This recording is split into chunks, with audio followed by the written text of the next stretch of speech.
Welcome to another episode of Thrive Again, your relationship podcast. We're here together today to run another episode with you. And just really going to drop into a topic that really feels alive in me for now. And that's why we're inspired to drop into this. I've been approached by a lot of men who seem to be surprised, and it's almost like the world has just disappeared from underneath them because their partner, their wife, has just said to them and dropped a bombshell that, hey, I'm not happy right now. This relationship, I'm not happy. And there's almost like this visceral announcement to them. And maybe that can go to the next level, which is I need to leave or I need space right now. And that can be super hard for a man to hear, especially if it involves surprise. Yeah, absolutely. It's a big one. I think we work with relationships with couples in this type of situation, and it can be a shock, to a lot of men. So tell me, I guess, a little bit more about what it is that you see as some of the reasons, I guess, that men can be surprised if their partner walks away.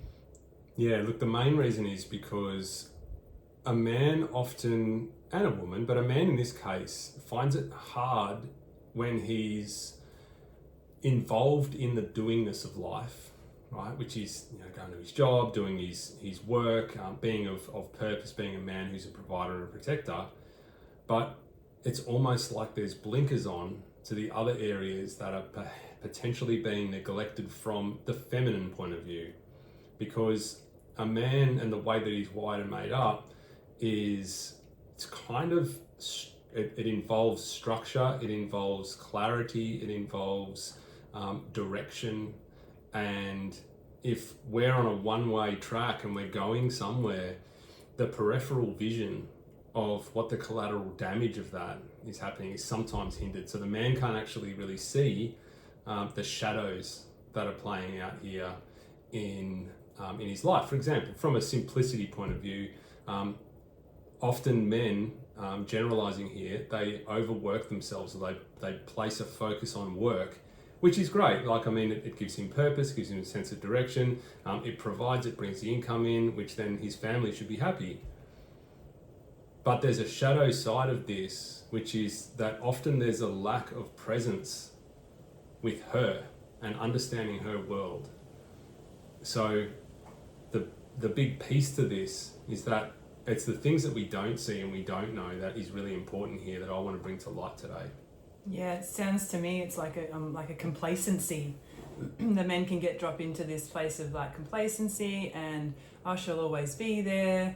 I can just do my thing and surely she'll be happy with just the income coming in and me turning up as I do, without I guess that little bit of extra effort or support.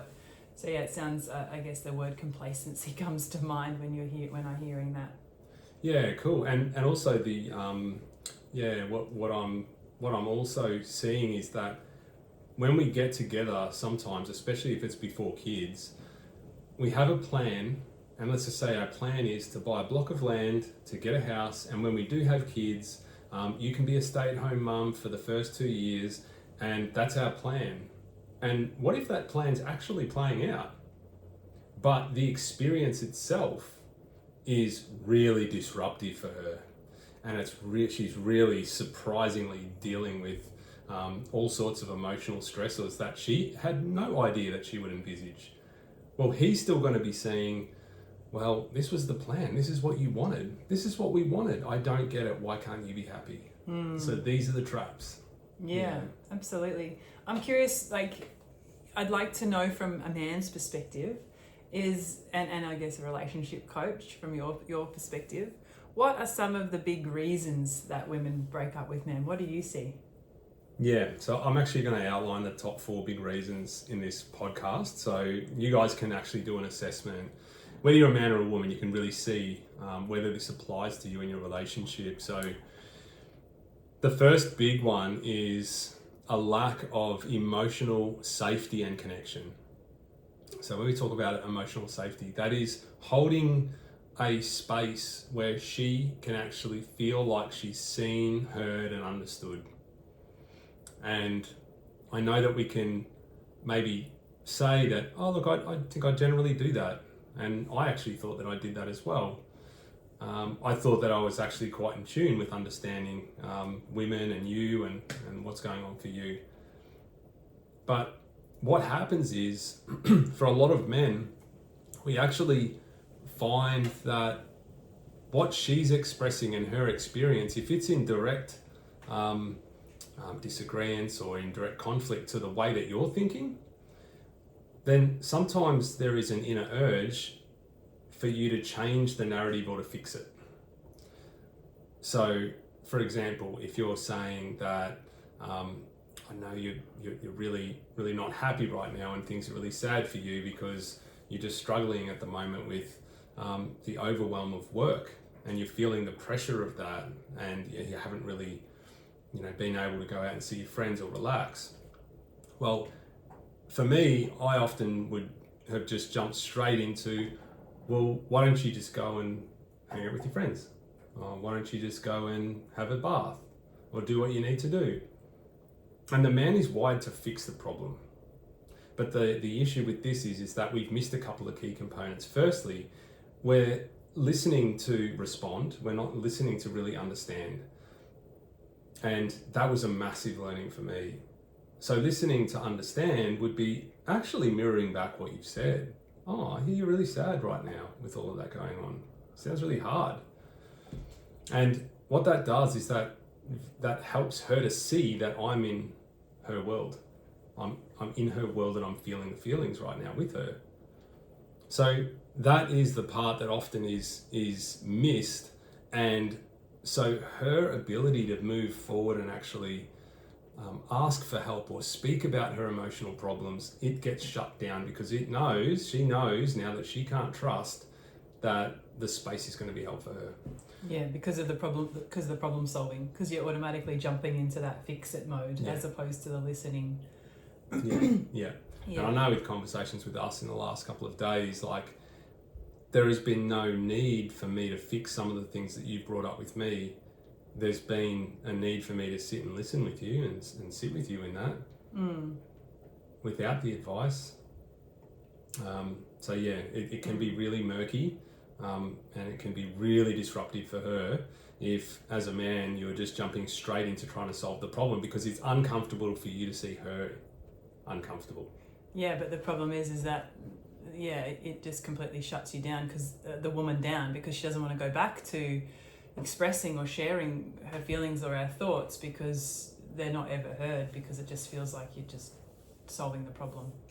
And it's like this emotional starvation that you experience, right? And then it's like, well, from here then I'm just going to experience loneliness in this relationship. Yeah, and I'll isolate myself and just get more and more distance because it seems like I can't go to you and that safe space to be able to feel heard, and seen. Yeah, I think that is definitely, like, I was just curious to ask you, and we'll go into some more of these big reasons why you feel that women walk away from men, or you see in your work, but I definitely agree with that number one, so far. I think that's a sure reason why women will end up just getting further and further distance, and then they'll get to this point where they're like, no, I can't tolerate this anymore, and they'll walk away. Yeah. All right, what's the next one? What's the next reason that you've come up with? Erosion of trust. Yeah, so this is, statistically speaking, this is a massive one. And the trust piece comes in when there's been broken promises, when there's been dishonesty, and I'm talking about even the small things, it's the micro cuts. They're actually just as damaging as the massive, obvious ones. Because over time, what happens is these little cuts, they create distance because viscerally, because women are feeling beings, they add these up unconsciously in their mind, and those cuts equal distance that she's going to create physically and emotionally and sexually with a man, because the erosion of trust is true, and there can only be a reversal of that if he completely changes his own value system or his own accountability or his own integrity. And so that's a big one. Another part of this is inconsistency. So if she's witnessing inconsistencies in him, as in his words don't meet his actions, then again, that's going to lead to an erosion of trust, which is then going to bridge the gap. She's not going to feel like she wants to connect with him physically, which is in fact the very thing that he needs to feel connected and loved. And so the drift becomes really prominent at this point, to the point where he might actually start to get really frustrated. And that's when things get a little bit shaky, because that's often when they come and get help. When he's sexually frustrated, he's not getting the things that he needs met, but there's been a brushing over of the micro cuts that have happened that have eroded trust. Yeah, absolutely. And I think you hit the nail on the head. Like us women, we're emotional beings. We can sense things and feel things, and we use our intuition a lot. So it doesn't have to be so black and white. There's this whole grey area with us women, and that's the confusing part for men. And I see that, what men generally don't see is that, like when he says, "Oh yeah, I'll be home at 5," but he doesn't get home till 5:30. That's a breach of trust. It's you're not feeling that you can trust that guy because he hasn't done what he said he would do. There's no integrity there, right? And that creates this little hesitation. It's like a instinct. It's like a we're animal instinct. We're like, oh, I don't know if I feel like I can really open up to you, so I'll create this little tiny, like you said, cut between us, or this wedge between us. And then if you've done that in different ways over time, even I'll take the rubbish out, you forget to take the rubbish out, and you're like, there's another thing he said he would do and he didn't do. That's a breach of trust. So all of those things, even though they seem so insignificant, they're actually very significant for a woman, because we see all of those things, and not by choice. I think it's more of an unconscious primal, awareness that we have, whether or not we're going to be able to trust this guy or not. Yeah, I love how you said like that's actually a big thing for women, but for us, like sometimes what we can do in the dark side of the masculine is to really just say something like, "Oh, you make such a big deal out of something so small." Right? So there's the dismissal again. That's the emotional lack of safety, and so it's very true. Yeah, let's move on to the third reason that. Oh, by the way, I definitely agree with that. I'm actually going through your list, and I'm like, oh, I wonder if that's true. Like, because just for the listeners' perspective, Michael's put this together, and he's going to share and talk on this soon, and we'll share some more information on that in a moment. But I was always curious. I'm like, oh, so what have you come up with? And I was just tuning in through this episode to see if actually, that is true. But so far, you're on the mark. So let's go to the next one. All right. Well, the third one is weak leadership, and being without masculine presence. Yeah. So what I'm speaking into here is really alive for me right now, because there have been many times in my relationship with you where I've lacked leadership, and there's been a weakness around that. So as a man who is embodied in a healthy masculine frame, he inserts himself without being domineering, right? There's not like a domination element to it, or an overpowering, demeaning kind of way in which he inserts himself. But he has aim, he has direction, he has purpose, he leads. That's leadership. And so instead, like, weak leadership looks like being passive, using the environment or the external view of his immediate environment as a reference point as to now how he should turn up, right? Things aren't happy over here. How can I please you more? How can I kind of be a better person for you right now? And that to me is not leadership, that's following our external reality and then conforming to whatever is demanded of that moment. So the insertion of the masculine is It's about sensing that I'm going to be bold enough here to make a decision, to be confident, to back myself, and to lead the family or to lead my partner in a direction that is one that I believe in. And yeah, that takes courage, right? Because what if you get it wrong? What if she doesn't like it? What if it's like a sexual advance, right? And you get rejected. Like, these are risks. And so a healthy man who's in his masculine takes risks, right? There are risks involved, and that's the scary part of it, especially if you're starting to practice this. And we spoke about integrity before, and how you said, hey, if a man says, if he's going to be home at 5 and he's home at 5:30, like, that's lacking integrity. What's really important for leading is for that man to own his part in that, to take accountability. So if he's out of integrity, can he own it? Because a lot of men will not own it. They'll turn to defensiveness. Oh, you make a big deal out of that. Right? That then signals to her that he can't be relied on. Yeah, that he's a little boy still. And so that's the weak leadership that I'm speaking about. Well, this is a big one, I think, this area, definitely. And it's particularly, I guess I'm speaking for our relationship, but we see it in others that we work with. But I'm curious to know, like, what are some of the reasons that you can see this is an issue for men, particularly these days, or why is it challenging for men to be in their masculine leadership? One of the reasons is because women have learnt to become equal. And with that feeling of equality, or that desire to be in control and to, have a high-paying job and to be moving into this focused direction, which has masculine attributes to it, he might find that can be overbearing or controlling, and then he will adhere to that. He'll actually conform himself to that. Another reason is also his upbringing. And his upbringing, if he lacked masculine, healthy leadership as he was growing up, then how the hell is he going to model it? How does he know what's a good reference point? We don't get taught this stuff at school. Like, most of the teachers that I remember were probably out of integrity and probably had no accountability. And if I called them out on stuff, they probably would get defensive. So for me, if I'm looking outward at what society may call leaders, then often I look out and I don't see much there. So it's hard.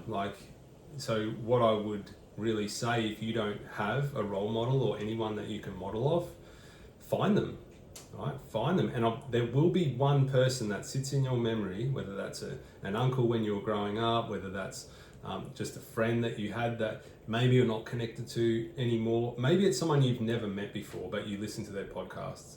If you can see, and you'll sense it, someone who's in integrity, has accountability, has compassion, has all of those, the wide range of the spectrum of healthy masculine leadership, then hang around them, listen to them, and you'll start to really see what it takes to own that aspect of you.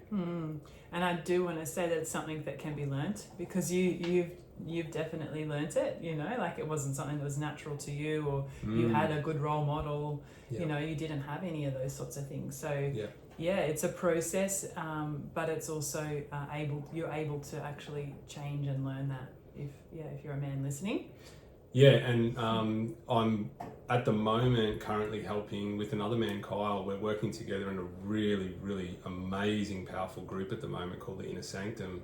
And the Inner Sanctum is a closed group of men who are interested in growing in this exact area. And it's so potent and powerful right now. Like, everyone is enjoying the depths that we're going to.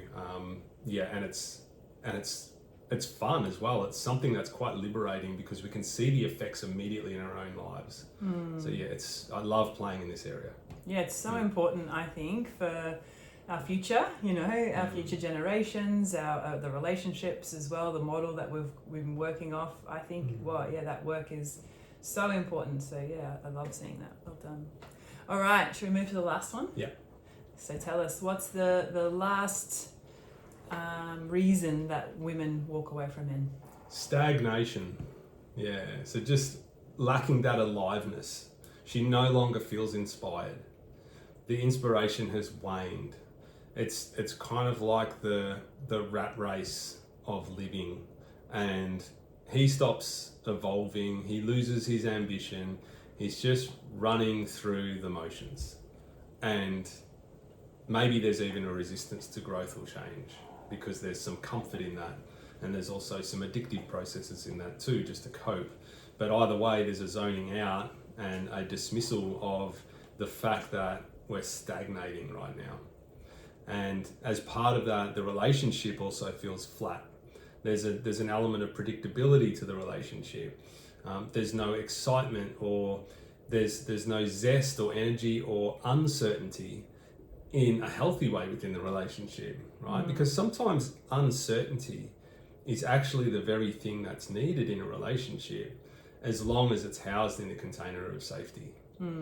So uncertainty, it might involve challenging each other in different ways so you can find out more. It might be spontaneity and taking your partner out for a random date without them even knowing about it. It could be, just disappearing away from the kids and just dedicating time for us, and just inserting yourself into the stagnation and exploding that shit up. Yeah, I think that's part of the leadership too, right? What comes to mind, like the man needs to lead in that, because I guess, like, reflecting on our relationship for some period of time, it did feel like that. But I noticed what I did is actually just kind of went and did my own thing, and I see this in lots of other couples too, even friends. That one of you, well, I often see, I guess because I'm in the circle of women, the women just go and like, I'm not putting up with that anymore. I'll just go and find my excitement and my, fun outside of the relationship, like with friends or with your own personal interests, or, things that light you up. And if you want to, if you want to wallow in that or wallow in that, you can sit at home and stagnate, then that's what causes even more separation and more distance in the relationship, for sure. So and the wider it gets, the more chance that she finds excitement in another man. Yeah, exactly. Yeah. Or just decides that she doesn't need you anymore. Like life's easier without it, so why hold on to it? Absolutely. Yeah, that's a very good reason. I like it. So then I would love it if you could maybe speak in or share with the listeners, what are some ways, if the men are out there listening and they're like, I need to make some changes here, I want to be better. What are some things that they could do to help the relationship? Number one thing you can do is make sure that she is seen, felt and heard in some way.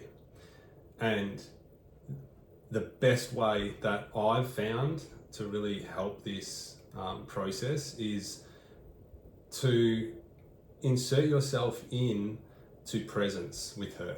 And the way in which we can structure this, because as a man we love structure, is to have a relationship check-in daily.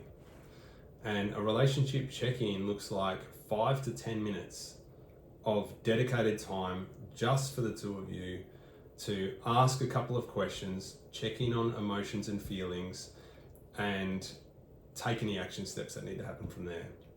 So a question that you might ask is, what's the emotion that you're feeling right now? So it could be just something simple. It could be like, hey, I'm feeling really tired, or I'm feeling really frustrated. Yeah. And what that does is that helps firstly for me to get a reference of how you are, how you're feeling. But importantly, it also helps her to really speak up about what's happening for her on the internal world, because we only get to see the external. I hang out with you all day, every day, but I still won't know what's truly happening on the inside unless I do this relationship check-in with you. So checking on the feelings.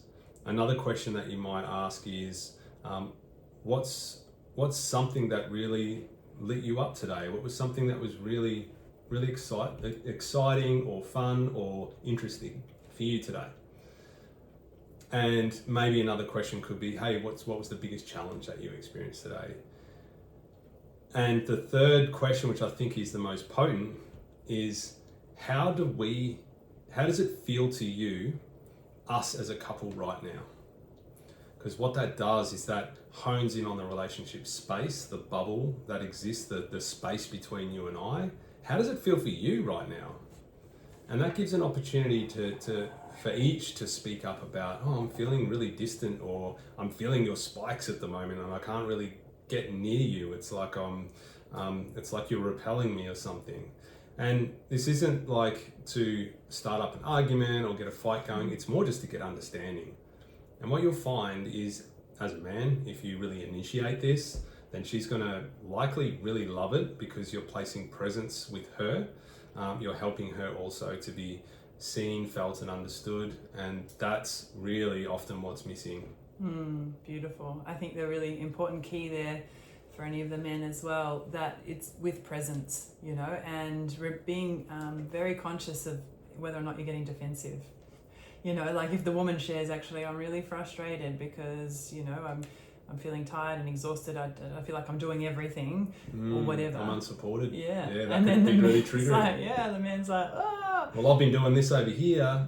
Haven't you noticed? And then it can turn into a... So there's a little bit more depth in those check-ins for both of you, I suppose, in how that's delivered, but it's also how it's received. So I think that's important to remind yourself. If you're getting defensive, just be as present and stay with her as much as you can, just remembering this is her reality and she's not projecting it onto you, but this is just what she's feeling. Yep. Yeah. Is that it? Well, that's it. But I want to just invite the listeners to something that I'm offering, and really it's a webinar that I'm running over 2 nights. So it's going to be 2 hours worth of powerful, packed content. And the title of it is "Become the Man She Can't Walk Away From." And I put this together because I had so many men reaching out that were in this element of surprise that, hey, I thought I was going all right, and apparently she's not happy, or maybe she's left me. And I'm left wondering. And so what this does is it stops the guesswork, it helps you to start leading, and you can build an unbreakable connection. And I'm not going to go into too much of the details other than it's on the 24th and 26th of March. And if you're listening to this after that date, that's okay. If you want a copy of that, make sure you send us an email, amy@michaelandamy.com.au, or you can reach us on our Instagram, which is Thrive Again Podcast, and we will get back to you with that, because I think that this is going to be really, really powerful for men who actually don't understand the shadows that are there that he can't see because he's got his blinkers on. And so I help you to kind of take the blinkers off. Let's just look in our peripherals and let's just see where we can improve.